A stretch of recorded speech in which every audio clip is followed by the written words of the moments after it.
Labor has declared an end to Australia's climate wars after the Greens signalled their support for legislating the government's 43% emissions reduction target.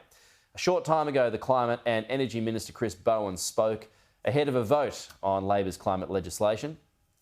There's been good discussions with the crossbench, as I've made clear publicly and privately, where they've had suggestions and amendments which add to the bill, entirely in keeping with our approach, then I'm happy to consider them in good faith. It would be the government's intention to make sure that climate change authority advice is tabled and available. I have absolutely no problem in working with the crossbench on things like that. Right.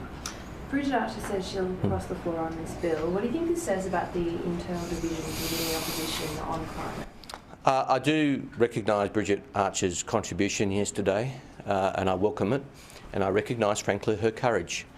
What I think is a point worth noting, though, is that she is one out of a Liberal and National Party caucus of more than 60. All they can find is one person who actually gets it. I think that's a lament on the modern Liberal Party. What you see is what you get. A party which didn't get the memo from the election. I mean, speech after speech on this bill claiming that renewable energy is somehow unreliable and expensive when it's the cheapest form of energy. They just don't get it. Do you think that they're continuing the climate wars by going down this path? Of course. Of course, and you know, they've got to decide whether they want to be a credible alternative opposition or they want to be an irrelevant rump on the side. Under Peter Dutton, it appears they're choosing the latter.